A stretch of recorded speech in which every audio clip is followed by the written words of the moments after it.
So what I would challenge this young man or young woman to do is you have to look inside of yourself to see what you really want. What are you passionate about? We use these words and these little phrases of only the strong survive and all this other crap. They're all just fucking words.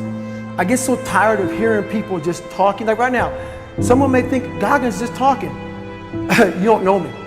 So when I speak from passion, I speak from experience, I speak from suffering. I have to tell this young man or woman that the only way I believe, this is my experience in life, the only way you're ever going to get to the other side of this journey is you have got to suffer to grow. To grow, you must suffer. You can become the kind of person that is so in tune with the values that you have and what you actually want, that when feelings rise up, you can choose to act however you want despite them. Even if you're tired, you can still go to the gym. Even if you're annoyed with your spouse, you can still speak in a manner that's loving. Even if you don't feel like doing that hard work, you can still push yourself to do it. Your feelings aren't a choice. Your behavior and your thoughts are always a choice. Several people live to be 100 years old, and they have great lives, and they have great kids. Their kids go to college and all sort of stuff. But somewhere in their life, there was a point where they had a decision to make. They can go left or right on this path. Left was the easy route. Right was the hard route. A lot of people take the easy route. And they had a good life that way, but the better life was going to the right side. And you may have 20 years of pain and suffering to get past it, but a lot of us die never truly starting our journey.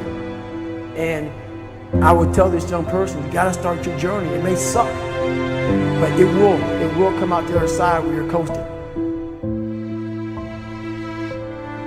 Many people are suffering from battle fatigue. They've been standing a long time, trying to break the addiction, believing for the promotion, praying for that family member, but hasn't happened yet. They never dreamed they'd still be single, still be dealing with the illness, still be trying to get the loan. Now they're tired. Let me encourage you, your time is coming. Your due season is on the way. Don't let time talk you out of it. Don't let discouragement cause you to give up. Don't let negative thoughts convince you to settle where you are. You were born to succeed, to win, to conquer all difficulties, and have all your faculties fully developed. Make up your mind you're going to do it every day, every day, every day, until you don't have to think about it, and then you'll automatically do it. I guarantee you, this idea will change your life. Think about it all day, because that is definitely an idea that will give you results that will stick. No matter who you are, no matter where you are in life, you can take the lid off of your job. If you're wondering if you still have the lid on in your life, here are some clues that's going to let you know that the lid is still on. If you're not excited about waking up in the morning, if you're sitting around bored out of your mind, if you got time to do everything anybody asks you to do, you probably got the lid on.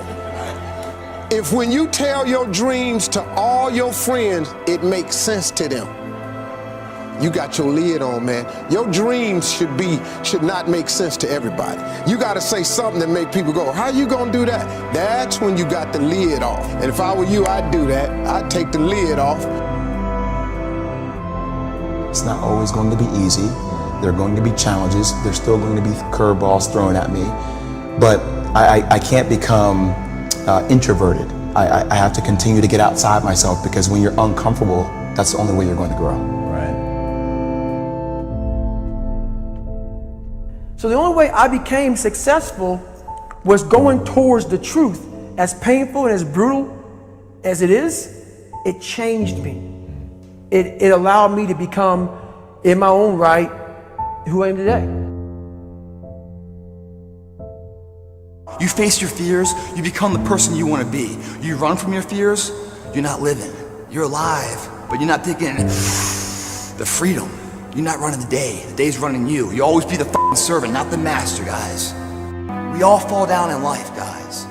The question is, who gets back up? Again, it's not the potential of the individual, it's not the genetics. It's a perseverance, a never say die attitude. If you constantly keep throwing shit against the wall, eventually something will stick, guys. Never give in to what you want. We need trust, right? We need trust. When we're surrounded by people who believe what we believe and trust starts to emerge, when we trust them and they trust us, we're more willing to take risks. We're more willing to experiment, which requires failure. We're more willing to explore and go somewhere that no one has ever gone before, with the confidence that if we fail, if we trip over, if we turn our backs, that those within our community, those who we trust and who trust us, will look after us while we're gone, will pick us up when we fall over, will help us when we're hurt. Our very survival depends on it. Courage, someone who has the courage no matter what to believe in something wholeheartedly and follow that with faith and courage to just go. And if I was able to do it, you can too. You know, but you need to start making that choice. You need to make that choice right now for yourself. There are people who've lost their arms, lost their sight. There have been people that have been through the most horrific experiences in life, and they found a way to still be happy because they've made the decision that life is too short to suffer. God will use the foolish things to confound the wise.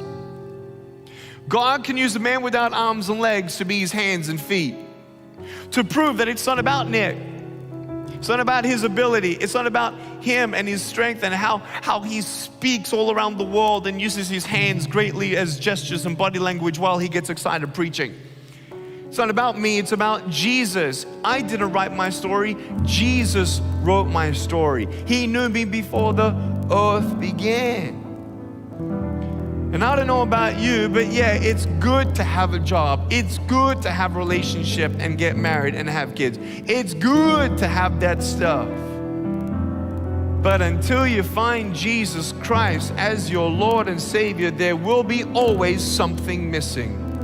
You can't rely on you because you will fail you every single time, just about. I needed Him, not just because of this, but for my heart, for my mind. By the grace of God, He kept me here on earth, even though I tried to commit suicide at age 10. The bullying at my school convinced me that I was a mistake, that I'd never eventuate to anything. Man, what a lie. When you realize it's just the devil, I say just the devil because the devil's nothing compared to Jesus. I was listening to the encouragement my parents were saying, but then listening to the lies at the same time. The lies saying, you're not good enough, Nick, just give up. No, I'm wonderfully and fearfully made according to Psalm 139. Oh, Nick, you should just give up. No, I can't do all things through Christ who strengthens me. But what we need healing first is in the inside and to hear the voice of God. Hearing the voice of God, when you hear a phone ring, you pick it up, okay? When you're sometimes dialing into heaven and it feels like He's not picking up, don't hang up on God, He's listening. I hung up on God because I didn't understand His plan. God said through my parents, Nick, God's got a plan for your life. Jeremiah chapter 29, verse 11, I have a whole plan in the future. I'm like, no way, there's no race like that. There's no heaven, there's no God. Look at all the pain in the world. If God loved the world, then why is He letting so much pain happen? Later on, you realize in the Bible, God doesn't give us pain, but whatever the enemy tried to use for bad, God turned into good. I can't do anything with my broken pieces, but there's nothing that God cannot do.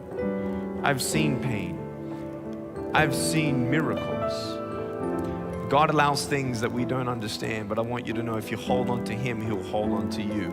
If you trust in the Lord with all your heart, even when you cannot walk, He'll carry you. When you don't get a miracle, you can still be a miracle.